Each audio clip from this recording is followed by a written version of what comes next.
Aujourd'hui, c'est un grand jour, un jour de résurrection. La résurrection de Christ.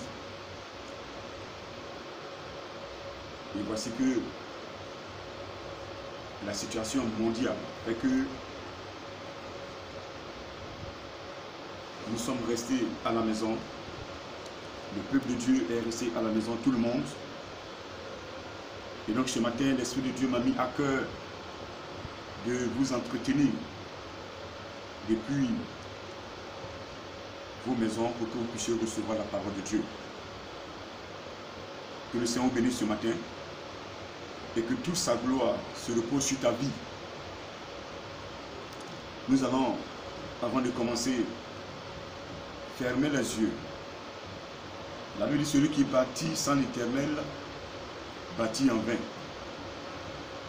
Nous allons fermer les yeux et confier ce moment, ce petit temps que nous allons passer devant ce Dieu, confier à l'Éternel Dieu des armées, celui qui est au contrôle de tout, qui gère tout, celui qui a créé l'homme et la terre.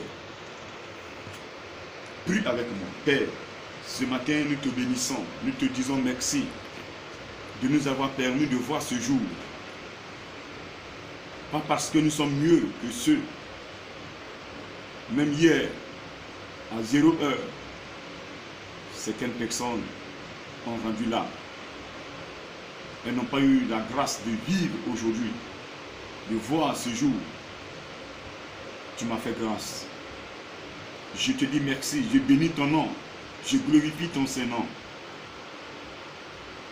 Merci pour cet enseignement que ce matin tu vas me donner, qui me permettra de marcher dans ta parole et d'être celui agréable à tes yeux, d'être un instrument sur la terre. La Bible dit la foi vient de ce qu'on entend vient de ta parole. Ce matin, viens me parler, viens détruire en moi ce qui n'est pas de toi. Viens m'aider à vivre, à mener une vie de sanctification pour que toute la gloire te soit rendue. Ce matin, je suis à tes pieds, Père. Viens te glorifier. Efface ma personne ce matin. Utilise mes parties spirituelles. Et viens parler à un de tes enfants. Viens parler à une de mes soeurs, à un de mes frères qui est en train de souffrir. Viens parler du Christ de Nazareth par la puissance et le feu de ton esprit dans ta grâce, Yahvé, que ce matin nous t'avons prié. Béni sois-tu au nom de Jésus-Christ. Amen. Est-ce que tu peux donner une puissante acclamation au roi des rois ce matin, au Dieu tout-puissant, au Dieu merveilleux qui n'a pas changé, qui ne changera jamais. Ce matin, bien-aimé, c'est un grand jour aujourd'hui, un double événement. Les dimanches sont faits pour adorer le Seigneur. Et aujourd'hui, en plus de ce dimanche est fait pour l'adorer, son jour de repos. C'est aussi un jour, c'est ce jour qu'il est. Il est ressuscité. Et donc ce matin, nous allons parler un peu de la résurrection du Christ. Mais avant de parler de résurrection, pourquoi parle-t-on de résurrection? Si on parle de résurrection, c'est qu'il y a eu mort. Il y a eu décès. Mais pourquoi mort? Pourquoi décès? Et c'est ce que nous allons chercher à comprendre. Pour que la résurrection de Christ puisse avoir un effet, un impact sur notre vie. Tant qu'on n'a pas compris pourquoi Jésus-Christ est mort à la croix, pourquoi il s'est livré à la croix, on ne va jamais changer de vie. C'est vrai, nous allons commémorer, nous allons fêter. C'est la Pâque, Jésus est ressuscité, nous allons fêter. Mais au-delà de cette fête, il faut comprendre pourquoi Jésus est venu sur la terre. Pourquoi il est venu mourir à la croix. Et on parle de résurrection. Bien-aimés,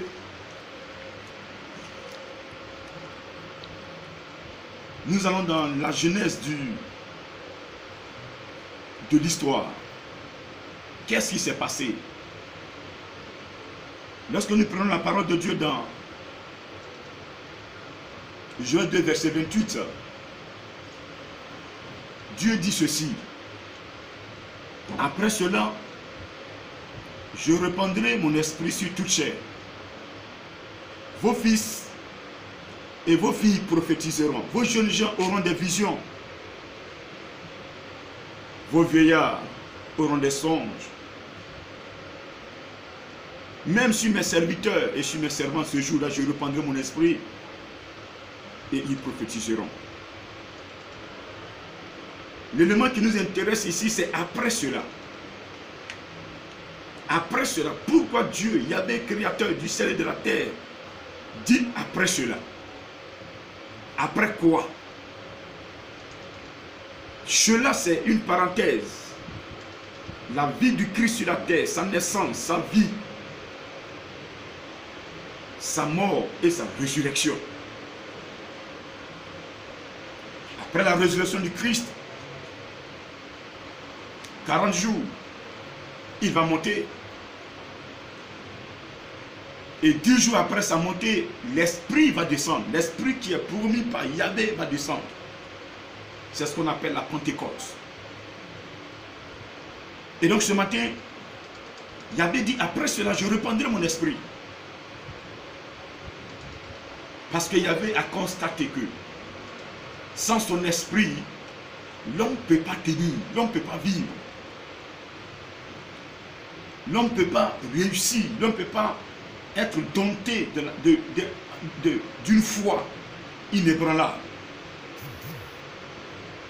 C'est pourquoi il a fait cette promesse.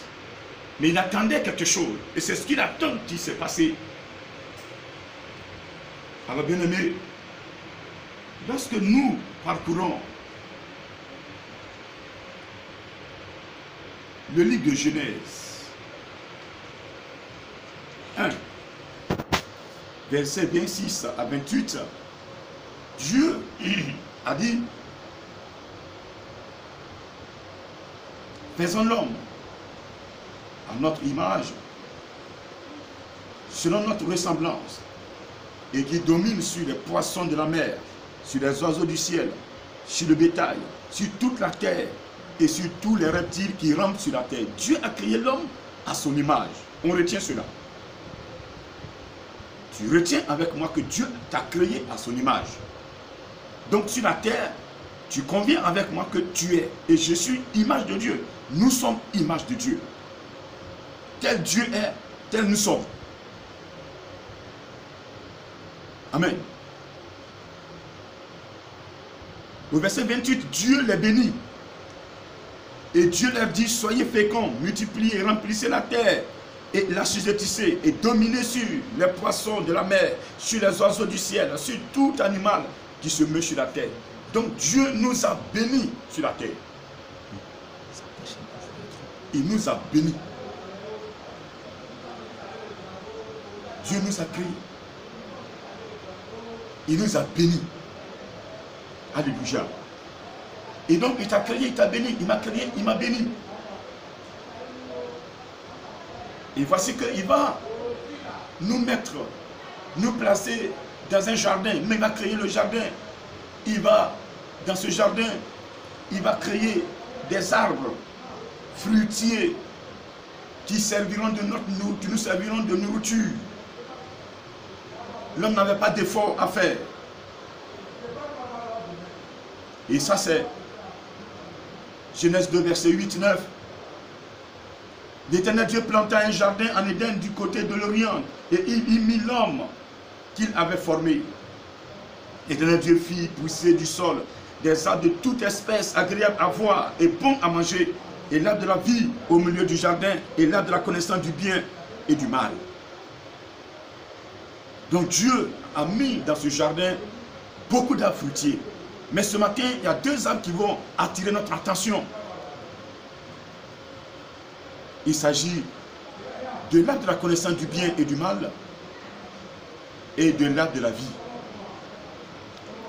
Dieu a dit à l'homme, il a donné l'ordre à l'homme, tu peux manger de tous les fruits de ces arbres qui sont là. Mais il y a un arbre qui est au milieu du jardin, on peut le reconnaître par ses feuillages, on peut le reconnaître par ses fruits. Il est au beau milieu du jardin, s'il te plaît, ne touche pas, ne mange pas. Le jour où tu toucheras ce fruit, tu mourras. Genèse 2, verset 15 à 17. Le jour où tu toucheras ce fruit, tu mourras.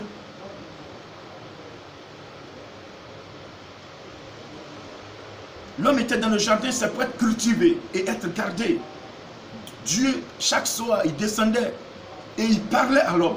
Il s'entretenait avec l'homme. Adam et Ève. Adam, ça va? Oui, ça va, maître. Qu'est-ce qui s'est passé? Il raconte un peu. Et puis Dieu l'enseigne un peu. Et Dieu va nous donner l'ordre. Il ne faut pas toucher le fruit. La Bible dit que le serpent était l'animal le plus rusé de tous les animaux que Dieu avait créés. Le serpent se rapprochait plus de l'homme. Comme le chien est plus proche de l'homme aujourd'hui. Et le serpent, dans Genèse 3, verset 1 à 5, à 6, le serpent va approcher la femme.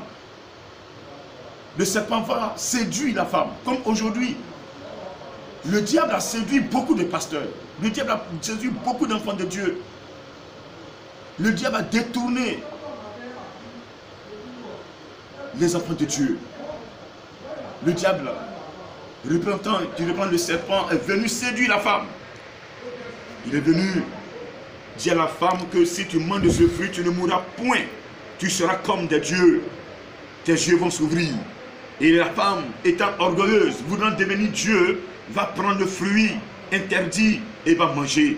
Son mari étant à côté, qu'est-ce qu'elle va faire? Elle va prendre ce fruit-là et donner à son mari qui était à côté d'elle.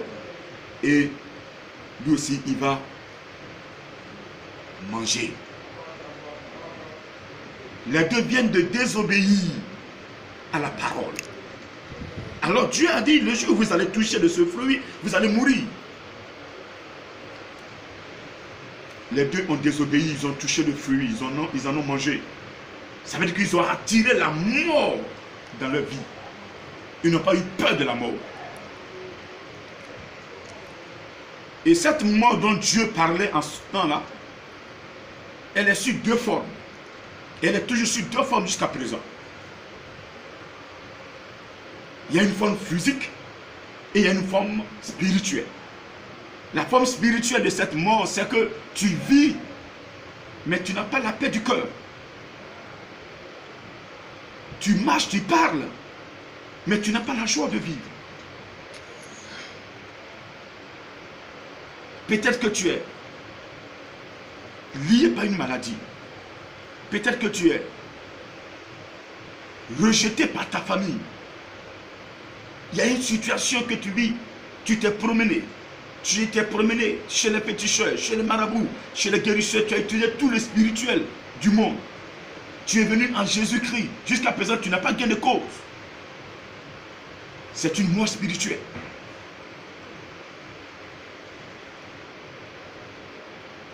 Mais aujourd'hui, si tu reviens à lui, Jésus-Christ, tu n'as pas eu gain de cause parce que tu n'es pas venu véritablement avec un cœur libéré. Tu es venu avec un cœur chargé. Mais celui qui vient avec un cœur libéré en Jésus-Christ, quelle que soit ta situation, Jésus va résoudre. Il est la solution. Alors, cette mort spirituelle nous a bloqués, a fait que rien ne marche. On ne peut pas réussir. On est tout le temps relayé au dernier rang. Alors que Dieu a dit que tu seras à la tête et non à la queue. Mais tu es toujours à la queue. C'est une mort spirituelle. Tu es malade, rien ne va. C'est une mort spirituelle. À côté de cette mort spirituelle, l'autre côté, l'autre élément que représente cette mort, c'est la mort physique. Aujourd'hui, vous voyez le monde en train de mourir par cascade. Mais pourquoi cette mort aujourd'hui est entrée dans le monde? Pourquoi aujourd'hui nous mourons? Pourquoi nous perdons des milliers de personnes par jour, des milliers de personnes par heure? C'est parce que quelque part, nous avons désobéi à la parole. Hier, c'était dans le jardin d'Éden. Adam et Ève ont touché le fruit qui était interdit. Mais aujourd'hui, Dieu t'a parlé. Il t'a donné ses commandements. Il t'a donné ses commandements. Mais est-ce que tu as suivi ses commandements? Mais tant que tu ne suis pas ses commandements, il ne peut pas te protéger. Le Dieu que j'adore, il protège celui qui l'adore en esprit et en vérité. Tout à l'heure, vous allez voir, vous allez comprendre que Jésus étant sur la croix, il a dit, Père, pourquoi m'as-tu abandonné? Mais il a abandonné parce que quelque part, le péché s'était agglutiné. Le poids du péché faisait que Yahvé ne peut pas regarder son fils. Parce que le Dieu que tu adores n'aime pas le péché. Alors, Adam et Ève n'ont pas eu peur de la mort et ont attiré cette mort. Yahvé a dit, je ne vais pas te tuer physiquement. Tu as fait échouer mon plan.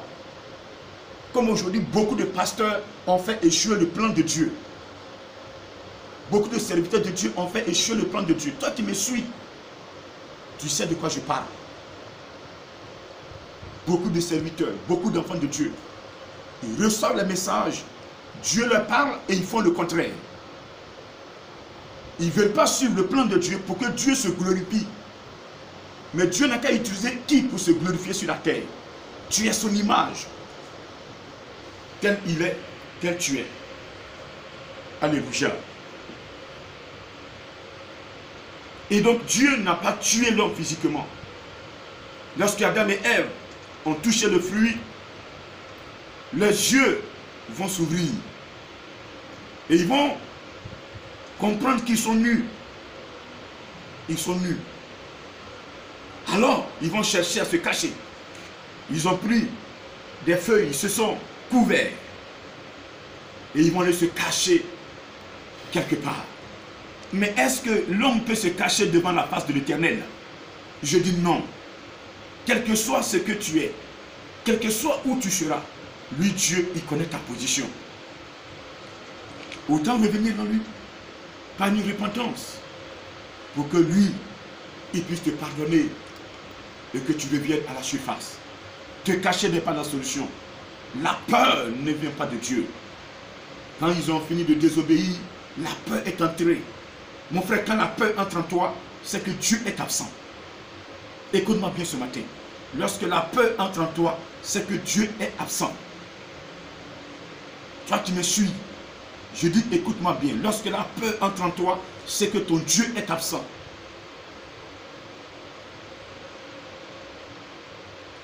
L'Éternel va chasser Adam et Ève du jardin d'Éden. Il va les chasser.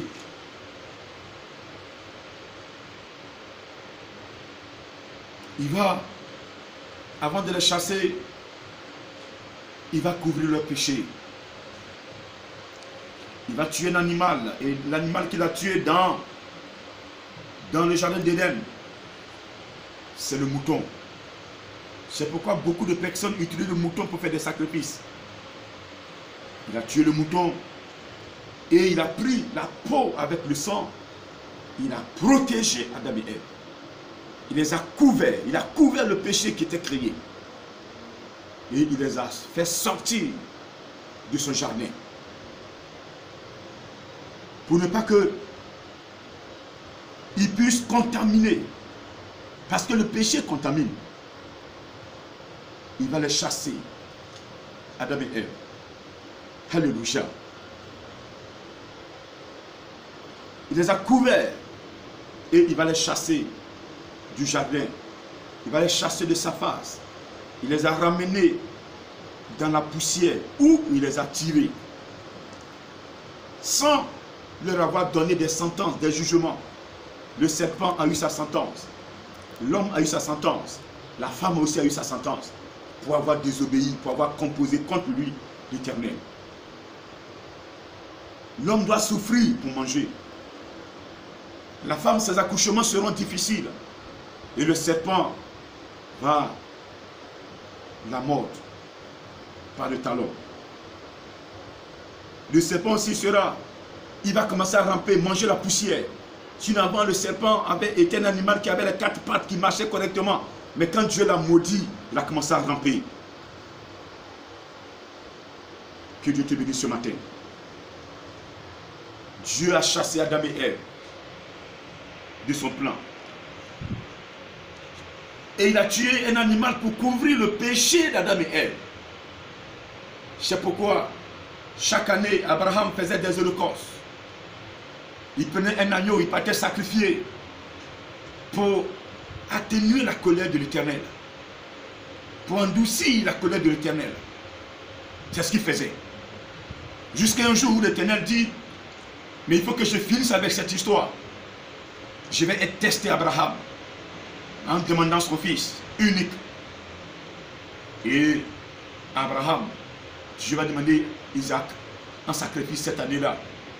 Abraham est allé jusqu'au bout, il n'a pas refusé de sacrifier son fils. Dieu ayant vu cela, il dit c'est pas grave. L'homme est prêt à sacrifier son fils pour moi. J'ai vu qu'il m'aime. Je peux sacrifier mon unique fils. Regardez, c'est pourquoi Dieu n'a pas permis que Abraham ait 2 enfants avec Sarah. Son fils unique, pour voir est-ce qu'Abraham est capable de sacrifier ce fils unique là. Si Abraham est capable de le faire, c'est que moi, le Créateur Yahvé, je suis prêt aussi à sacrifier mon fils unique, qui est Jésus-Christ de Nazareth. Alléluia. C'est ainsi qu'il va faire le programme. Il va faire le programme, il va faire le plan. Et il va envoyer l'ange Gabriel aller annoncer à Marie qu'elle va porter un enfant, que cet enfant va sauver l'humanité. Marie voudrait jouer sa comédie pour dire, moi je suis vierge, je ne connais pas d'homme. L'ange lui dit, tais-toi, ce n'est pas ton affaire, ce n'est pas ton problème. Dieu va sauver l'humanité. Ta volonté ne compte pas. Reste tranquille, le Saint-Esprit va tout organiser. Et le Saint-Esprit a tout organisé. Il a mis Jésus dans le ventre de Marie. Il a veillé sur Jésus dans le ventre de Marie. Il a veillé sur Marie.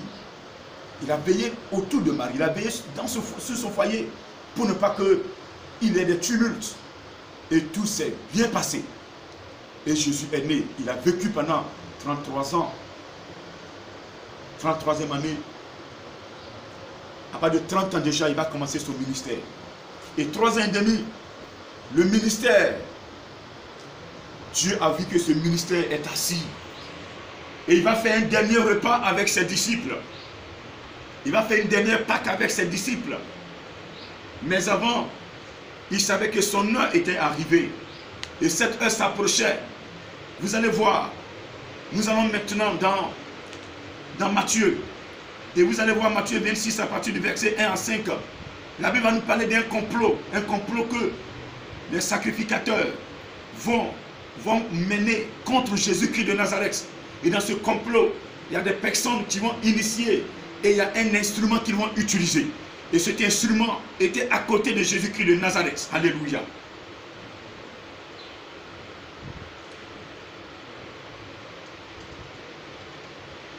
Lorsque Jésus eut achevé tous ses discours, Matthieu 26, verset 1 à 5, il dit à ses disciples, vous savez que la Pâque a lieu dans 2 jours et que le Fils de l'homme sera livré pour être crucifié. Alors les principaux sacrificateurs et les anciens du peuple se réunissent dans la cour du souverain sacrificateur appelé Caïphe et ils délibéraient sur les moyens d'arrêter Jésus par ruse et de le faire mourir. Mais il dit que ce ne soit pas pendant la fête, afin qu'il n'y ait pas de tumulte parmi le peuple. Donc, ils se sont retrouvés, ils ont décidé comment arrêter Jésus, parce que Jésus-Christ était celui-là qui annonçait la parole de Dieu. Jésus-Christ était celui-là qui, je peux dire, réunissait beaucoup de foules. Quand Jésus passe quelque part, il y a beaucoup de foules, il y a des gens qu'il guérit, il y a des personnes qui mangent, qui le suivent, qui mangent. Il y a des malades qui sont guéris. Il y a des enseignements que les gens viennent recevoir. La parole de Dieu fait du bien des personnes. Et ces personnes suivaient Jésus-Christ. Alors, les principaux sacrificateurs avaient peur. Si on laisse cet homme continuer, il va nous détruire. Il va liguer le peuple contre nous. Parce qu'il est devenu une star. Alléluia. Alors ils vont comploter contre lui. Mais dans ce complot, Judas sera un instrument. Un instrument qu'ils vont utiliser. Judas va prêter ses services à ces personnes. Pour te dire ce matin, lorsque ton ennemi qui veut te détruire, il ne vient pas de loin. Il est toujours à côté de toi. C'est dans ton milieu que ton ennemi sort. C'est par là, c'est à partir de là qu'on te vend.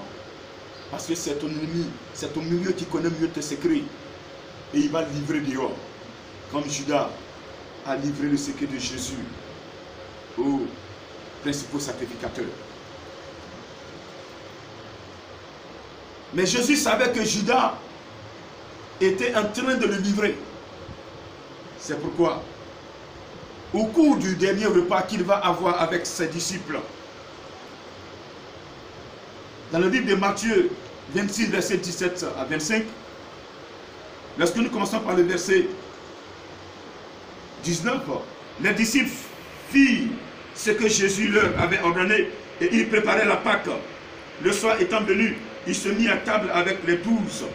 Pendant qu'il mangeait, il dit, je vous le dis, en vérité, l'un de vous me livrera. Il fut profondément attristé et chacun se mit à dire, est-ce moi, Seigneur? Il répondit, celui qui a mis avec moi la main dans le plat, c'est celui qui me livrera. Le Fils de l'homme s'en va, selon ce qui est écrit de lui. Mais malheur à l'homme par qui le Fils de l'homme est livré. Mieux vaudrait pour cet homme qu'il ne fût pas né.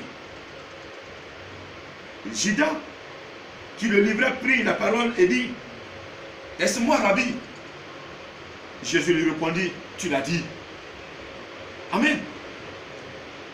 Jésus partageait le repas, le dernier repas avec ses disciples. Et c'est au cours de ce repas, il a pris une partie, il a pris du pain, il a béni, il a pris du vin, il a béni, il a donné à ses disciples. Et le vin, il leur a dit, prenez et buvez-en tous. Ceci est mon sang, le sang de la nouvelle alliance, qui est versé pour la multitude en rémission des péchés. Alléluia. Et donc ce sang, pour une parenthèse que je vais expliquer, parce que nous n'avons pas pu prendre la Sainte Seine cette Pâque, mais Dieu promettra que nous prenions cette Sainte Seine quand il le voudra. Et donc la Sainte Seine ici, en parenthèse, a une importance dans la vie d'un chrétien, parce que la Sainte Seine représente le corps et le sang du Christ. Et le corps et le sang du Christ ici, nous avons, bien aimé, le corps du Christ ici, l'homme a trois parties. Lorsque l'homme prend la Sainte Seine, le corps de l'homme est renouvelé. Et dans ce corps, nous avons trois éléments. Nous avons un élément qu'on appelle l'intelligence, un élément qu'on appelle les cinq sens, un élément qu'on appelle la force. Et donc quand tu prends la Sainte Seine, ton intelligence est renouvelée par cette Sainte Seine que tu viens de, par le corps du Christ que tu as pris. Les cinq sens sont renouvelés, à savoir la vue, l'odorat, le goûter, l'ouïe, le toucher. Tout cela est renouvelé. Tout cela est nettoyé. Ta langue ne dit plus des choses sales. Tes yeux ne regardent pas partout. Tes oreilles ne sont pas là pour écouter des mensonges. Et ta langue ne dit pas de n'importe quoi. Ta main ne touche pas ce qui ne t'appartient pas. Et donc Dieu fait un travail sur toi. Et maintenant quand tu bois son sang ici change trois éléments en toi. Parce que dans le sang se trouve l'âme d'une personne. Et dans cette âme se trouve une part, un élément qu'on appelle les émotions, un élément qu'on appelle les sentiments et un élément qu'on appelle la personnalité. Et donc tes émotions ici qui sont la joie, la haine, Non, la joie, la tristesse, la honte, la peur. Lorsque tu prends le sang du Christ, tu n'as plus de tristesse, mais c'est la joie qui t'anime. Tu n'as plus de peur, mais c'est la joie qui t'anime. Il n'y a plus de honte. Et quand la honte est là, Dieu n'est plus là. Donc c'est la joie qui t'anime. Et donc le sang de Jésus change cela. Tes sentiments aussi sont nettoyés. Lorsque nous allons revenir sur la Sainte Seine le jour où Dieu donnera l'occasion, je reviendrai sur cet enseignement. Pour que quelqu'un comprenne que prendre la Sainte Seine, c'est très important. C'est pourquoi il faut se faire baptiser dans une eau naturelle pour avoir accès à la Sainte Seine. Parce que la Sainte Seine renouvelle d'abord. Le sang renouvelle. J'ai dit tout à l'heure les émotions. Ensuite, les sentiments. Sentiments d'amour, sentiments de haine, sentiments de sympathie. Et donc, il renouvelle. Le sang de Jésus renouvelle tes sentiments. Et donc, tu n'as plus la haine en toi, tu n'as plus de sympathie même, mais c'est l'amour que tu as pour ton prochain. Le vrai amour. Pas d'hypocrisie, mais le vrai amour. Quand tu prends le sang de Jésus-Christ. Et enfin, ta personnalité, tes désirs, ta volonté, ton caractère. Le sang nettoie tout cela. Et donc, ce n'est plus toi-même qui vis, mais c'est lui qui vit, c'est Jésus qui vit. Parce que c'est le sang de Jésus qui coule dans tes veines désormais. Et donc, ton sang n'est plus impulsif, ton sang n'est plus comme tu étais né, mais il y a un changement, il y a une modération dans ce que tu fais. Parce que le sang de Jésus-Christ t'a véritablement changé, métamorphosé. Et vous voyez les deux éléments, le sang et le corps. Tu les as pris, tu la Sainte Seine. Mais Dieu a promis son esprit. Après cela, je prends mon esprit. Parce que quand l'esprit est là maintenant, il touche la troisième partie de l'homme qui est son esprit. Et quand l'esprit de Dieu est là maintenant, il touche ton esprit. Parce que sa place est dans ton cœur. Et l'esprit de l'homme est dans le cœur de l'homme. Et quand l'esprit de Dieu descend dans ton cœur, il démonte ton cœur. Et l'esprit, les éléments qui sont dans ton cœur, la haine et autres, il les bouleverse, il les chasse, il les nettoie. Il nettoie ton cœur. Il purifie ton cœur. Et dans ce cœur se trouve l'esprit. Et dans l'esprit, nous avons trois éléments. Nous avons la conscience, nous avons la parole. Et puis nous avons la foi. Donc ta conscience est ouverte désormais. Tu n'es plus là en train de juger n'importe comment. Tu ne juges plus. Tu n'es plus en train de raisonner. Mais tu es là pour que Dieu gagne. Ton jugement est positif. Ton jugement, c'est Dieu qui te dit de juger. C'est Dieu qui te permet de parler. Tu ne parles pas parce que tu es contre ton frère, parce que tu es jaloux. Quand l'Esprit de Dieu nettoie ta conscience, ouvre ta conscience. Quand l'Esprit de Dieu touche maintenant la parole qui est en toi, tes expressions changent, ton langage change. Tu ne dis plus les choses pour faire du mal aux gens. Mais tu parles pour unir. Tu ne parles pas pour diviser. Tu ne parles pas pour créer des tensions. Mais tu parles pour que les gens s'entendent et que les gens s'aiment. Tu deviens un instrument que Dieu utilise. Alléluia. Et enfin, il agit sur ta foi. Sans la foi, tu ne peux pas être agréable à l'Éternel. Sans la foi, tu ne peux pas poser des actes pour lui plaire. Sans la foi, tu ne peux pas marcher avec lui. Et donc, la foi vient de ce qu'on entend, c'est de la parole de Dieu. Et donc, cette foi-là, c'est le Saint-Esprit qui transmet la foi. On appelle cela le don de foi. Quand tu reçois le don de foi, tu peux aller partout pour le Christ. Tu n'as plus peur, tu n'as plus honte, parce que tu sais que tu peux marcher dans la vallée de la mort, mais tu ne vas pas craindre, parce que le Saint-Esprit est avec toi. Le Seigneur est avec toi, que je veux que tu acclames puissamment ce matin. Donc voici, en parenthèse, l'effet que produit la Sainte Seine dans la vie du chrétien. Donc c'est ce repas-là, il est en train de prendre avec ses disciples. Le dernier repas. Et c'est à ce repas, mais il a lavé le pied. Les pieds ont été lavés parce qu'il y avait un péché mortel qui était entré. Judas, ayant trahi son maître, qu'est-ce qui va se passer?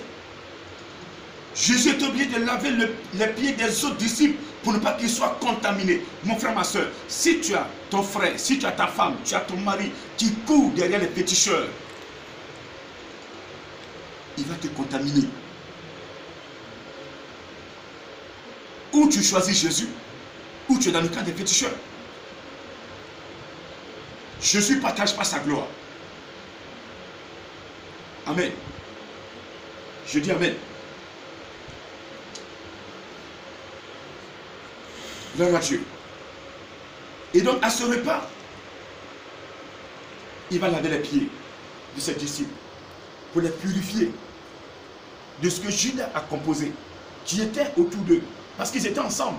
Donc, le péché qu'il a commis les a tous les contaminés. Donc, Jésus a lavé ce péché-là avant d'aller à la croix. Et c'est ce jour-là, il va leur annoncer. Parce qu'après, ça va finir de partager le repas. Il voyait la mort venir, mais il n'était pas triste. Il avait une joie. Il y avait une joie qui l'animait. Alléluia. Il va chanter des cantiques avec ses disciples. Et ils vont aller rejoindre le mont des Oliviers. Et c'est là-bas que il va dire à ses disciples,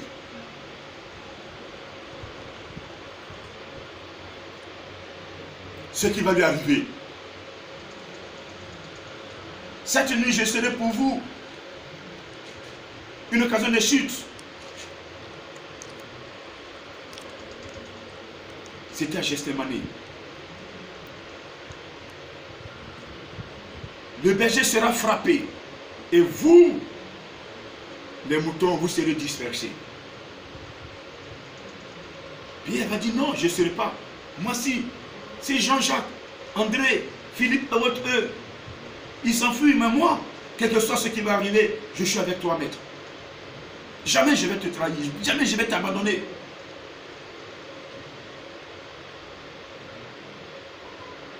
Jésus dit à Pierre, cette nuit même, avant que le coq ne chante, toi tu vas me renier 3 fois. Pierre lui dit non. Même s'il faut que je meure avec toi, je mourrai avec toi. Matthieu 26, verset 35. Je mourrai avec toi. Je ne peux pas t'abandonner. Et là-dessus, Jésus crie, tu ne vas pas m'abandonner, il n'y a pas de problème. Accompagnez-moi. Pierre, Jean-Jacques, venez. Et ils vont suivre Jésus. Il va laisser le groupe là, assis. Et il va faire 3-4 pas.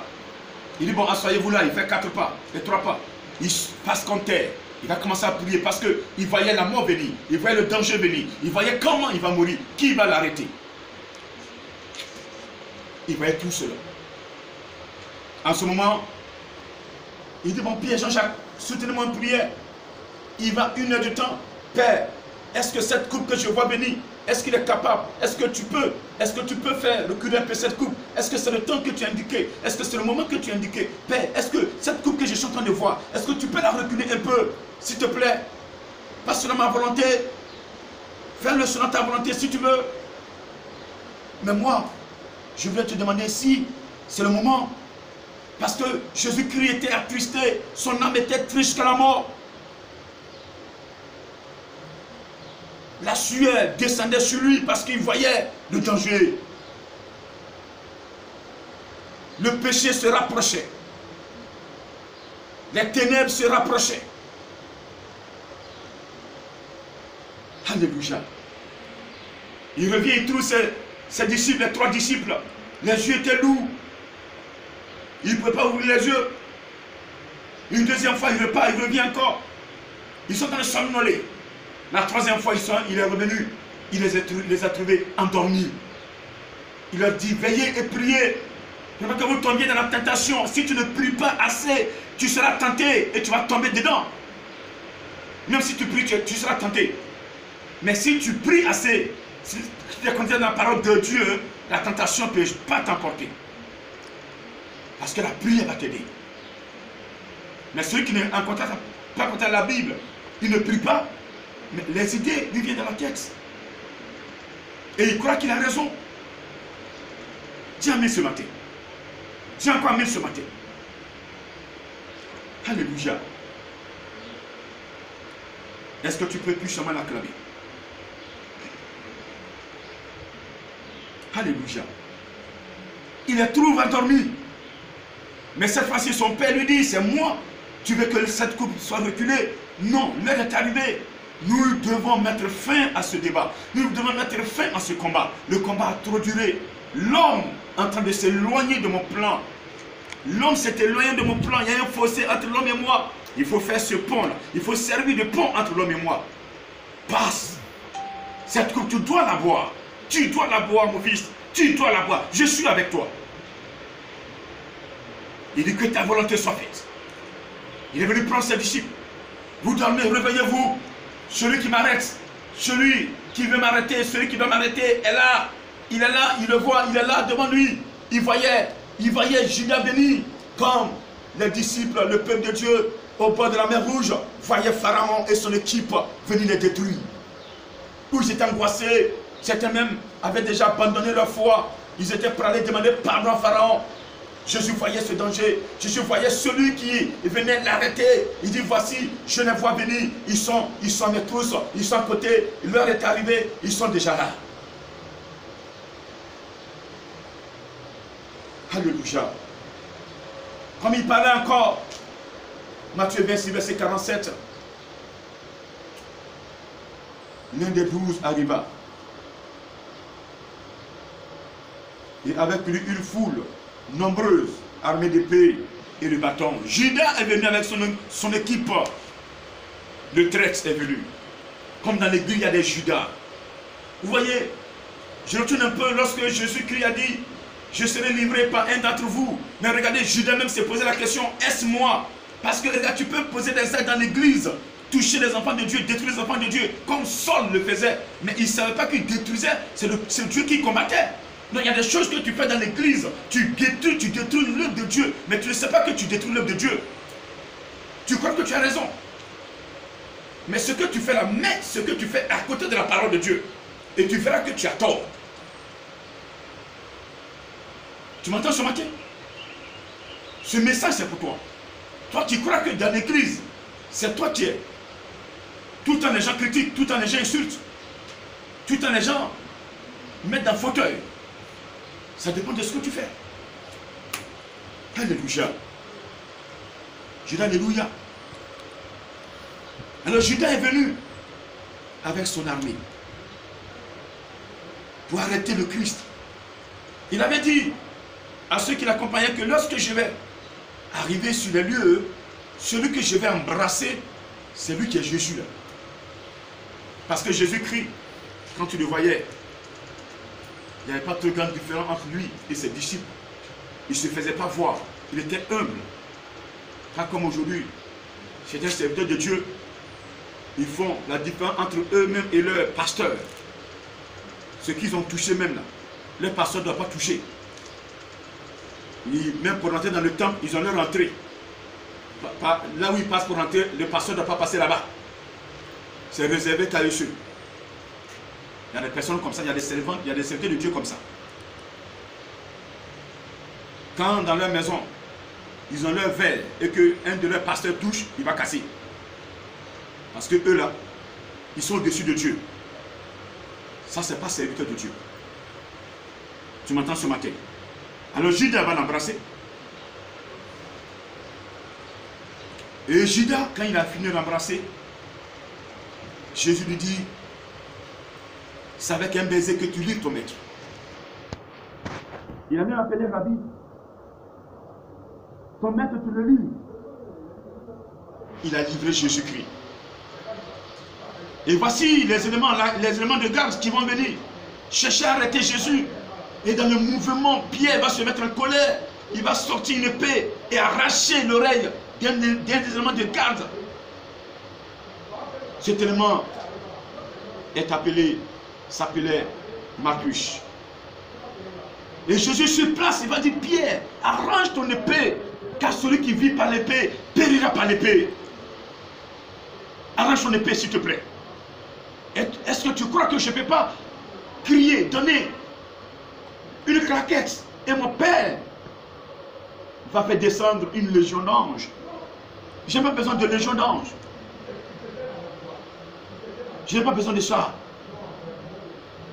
Je dois boire cette coupe. Il a pris l'oreille, il a ramassé l'oreille de Marcus, il a remis l'oreille à sa place. Voici le miracle qu'il a opéré, le dernier miracle qu'il a opéré avant de monter à la croix. Et là, les gens devaient avoir peur. Mais quelqu'un qui a vu son oreille arrachée, et lui, Jésus-Christ, a remis l'oreille à sa place, on doit avoir peur de ce Jésus-là. Mais ils ont continué. Comme des serviteurs de Dieu, des personnes voient les miracles de Dieu, voient les signes de Dieu, mais qui continuent de défier ce Dieu-là. Mais Dieu n'a pas encore dit son dernier mot dans le monde.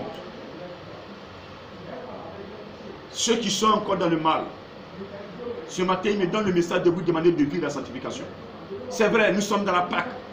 Mais Jésus n'est pas mort à la croix pour qu'un impudique continue de prêcher Jésus, pour qu'un impudique continue de prendre son nom et faire des choses horribles. Jésus, sa mort et sa résurrection doit nous faire vivre une vie, mener une vie appelée sanctification. Une vie propre, une vie sanctifiée, une vie où la haine est loin de nous, une vie où le mensonge est loin de nous, une vie où l'impudique du mal à autrui doit être loin de toi et de moi. Une vie où on doit s'aimer, une vie où on doit s'entraider.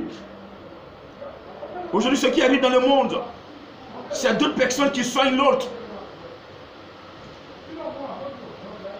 Tu ne peux pas te soigner, mais celui que tu as détesté, peut-être c'est lui qui va te soigner. C'est lui qui va te porter même à l'hôpital. Le jour où tu seras tombé. Alléluia. Je dis alléluia. Jésus dit, je peux invoquer une légion d'anges et ils vont venir m'aider. Mais je n'ai pas besoin de ça. Et ils ont arrêté Jésus. Ils l'ont menotté comme un brigand. C'était le jeudi nuit. Je suis allé plus en arrière parce que chaque année avant la Pâque, j'ai l'occasion, au moins 3 jours d'enseignement, de revenir sur ces éléments avant le dimanche. Mais comme cette occasion ne nous est pas donnée, il faut que je retourne un peu en arrière pour donner un peu les éléments pourquoi Jésus est ressuscité. Et je pense que tu me comprends ce matin. Si tu es d'accord avec moi, acclame encore le Seigneur, s'il te plaît. Jésus est arrêté, menotté comme un brigand, conduit devant le Sanhédrin, présidé par Caïphe.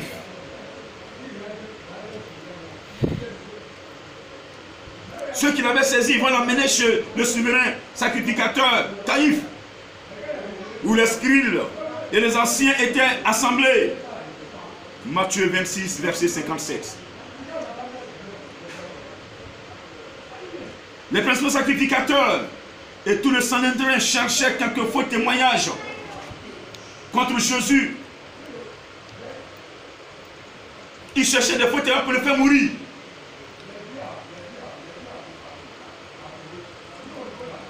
Et à la fin, ils en ont trouvé de faux. Alléluia.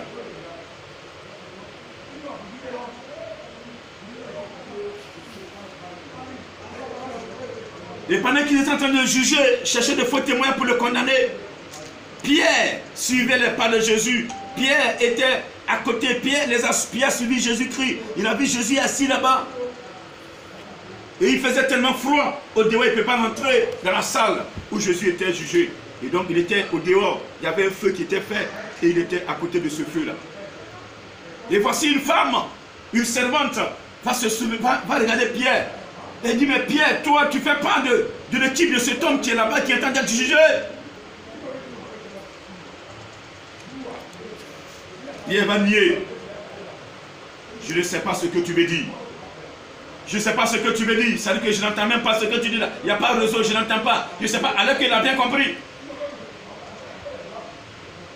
Comme il a su qu'il était dévoilé, il a su qu'il était reconnu, il va se lever pour aller vers la porte.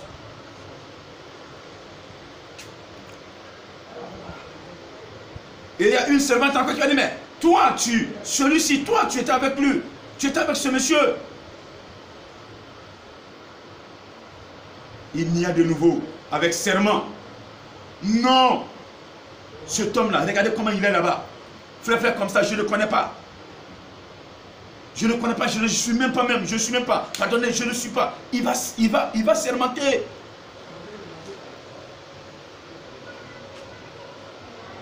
Alléluia. Quelque temps après, ce n'est même plus une seule personne. Beaucoup de personnes. Puis après, ceux qui étaient là, ils vont dire, mais toi, certainement tu es. Ton langage, il est là, au lieu de se taire, il ne se tait pas, il parle. Donc dans son langage, ils ont vu que il ne fait pas de l'équipe de Jésus. Ah, alors là, tu étais gâté. Puis il va commencer à jurer. Il prend sa main, il met sur sa langue. Il met sur le sol, il jure. Et puis, il lappe. Il dit, je vous jure que je ne connais pas cet homme. Je vous jure, je vous jure. Alléluia. Et quand il a commencé à jurer, le coq va chanter. Quand le coq a chanté, Jésus a fixé Pierre. Pierre aussi a fixé Jésus. Les deux regards.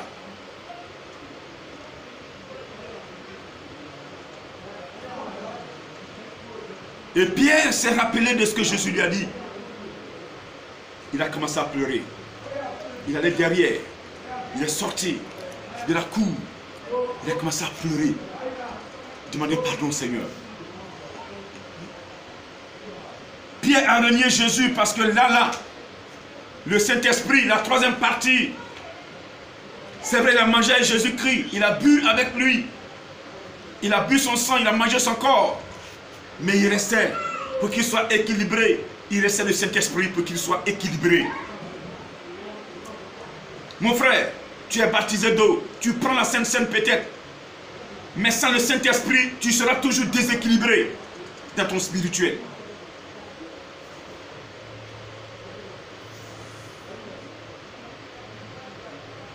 Caïphe va conduire Jésus-Christ chez le souverain sacrificateur, maintenant chez le gouverneur romain, du moins, pour décider de la mort de Jésus, pour condamner Jésus-Christ, pour confirmer sa sentence de mort. Jésus sera maintenant devant Pilate. Alors que Pilate et Caïphe ne s'attendaient pas. Mais ce jour-là, ils sont devenus amis. La mort de Jésus les a unis. Voyez un peu.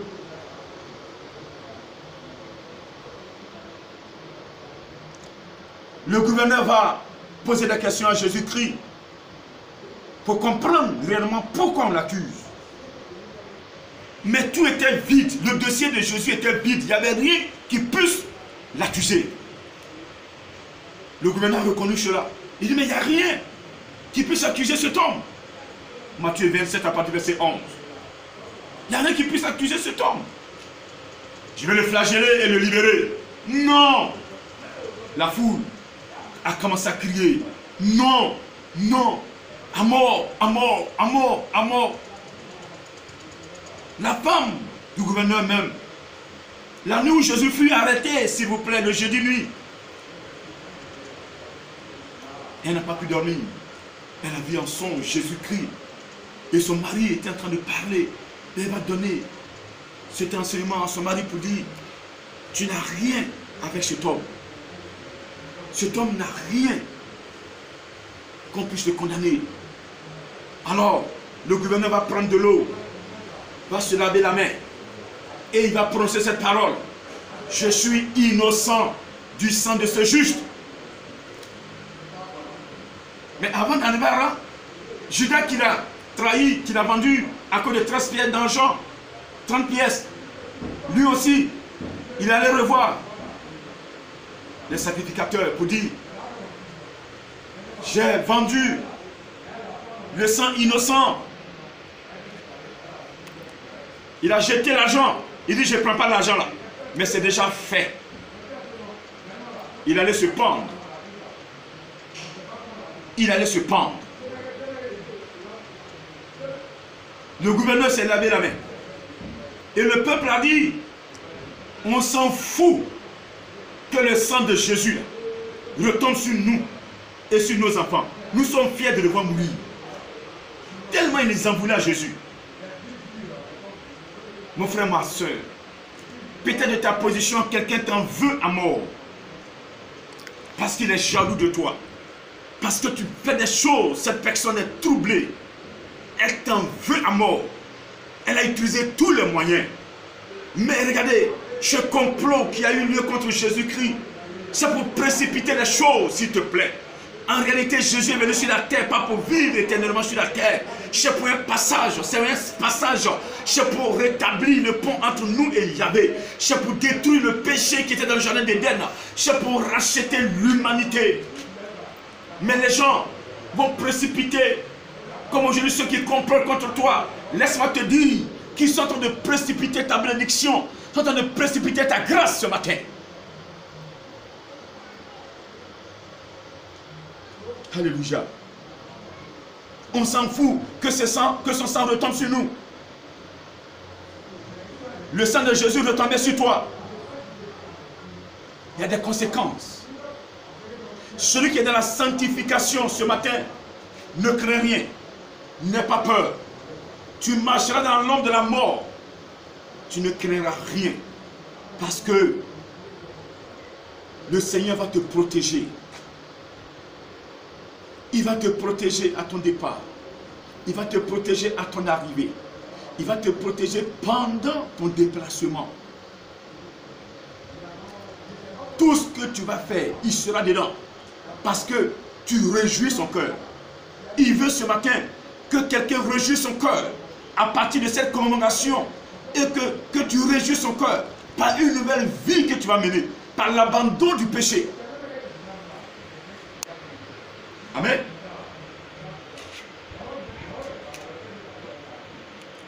Et le gouverneur va livrer Jésus aux soldats, au peuple.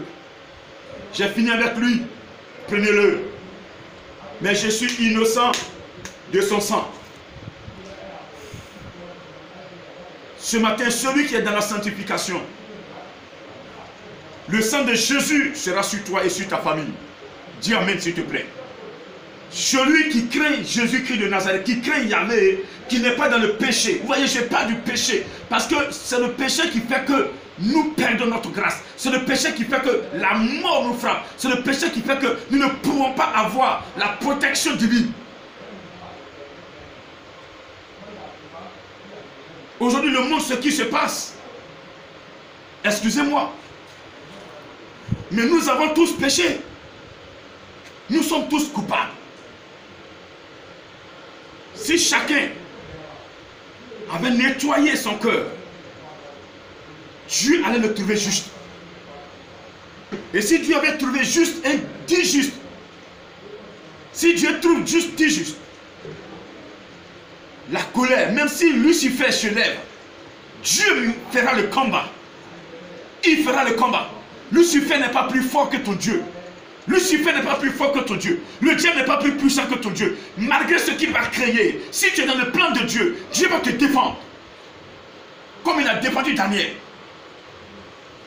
Daniel était jeté dans la fosse, dans une fosse dans laquelle se trouvaient des lions. Mais aucun lion n'a pu mordre Daniel. Parce que Daniel craignait l'Éternel. Daniel était jeté dans le feu. Mais le feu n'a pas pu brûler Daniel. Parce que le Saint-Esprit l'a protégé. S'il te plaît, ce que nous vivons aujourd'hui, il faut arrêter la joie. Il faut arrêter l'amusement. Il faut arrêter. Parce que ce que nous vivons est réel. Le diable s'est déchaîné. Il a provoqué. Pour que nous soyons décimés. Nous soyons détruits. Parce que nous sommes image de Dieu. Mais si tu retournes dans le jardin et que tu reprends la Bible, tu étais nu dans le jardin. C'est Dieu qui t'entretenait. Mais que retourne dans ce jardin et que Dieu t'entretienne toujours. Et tu verras que tout ce que l'ennemi va crier sur toi ne pourra pas t'atteindre. Parce que le sang de Jésus a un impact sur le chrétien. Et ce matin, j'invoque son sang sur ta vie. J'invoque son sang sur tes finances. J'invoque son sang sur ta famille. J'invoque son sang sur ton couple qui est en train de battre de l'air. J'invoque son sang sur ta société qui est en train de tomber en faillite. J'invoque son sang sur ton foyer. Toi qui me suis, que son sang te nettoie. Comme le jour, en Égypte, Yahvé a demandé à son peuple, lorsque vous allez tuer l'agneau, badigeonnez votre porte de son sang. Et quand je vais passer et que je verrai le sang, je vais vous épargner. Celui qui adore Jésus-Christ en esprit en vérité, qui suit ses commandements, le sang de Jésus-Christ va le nettoyer. Et celui que le sang de Jésus-Christ nettoie, le mal ne peut pas le frapper. Dis encore, mais s'il te plaît.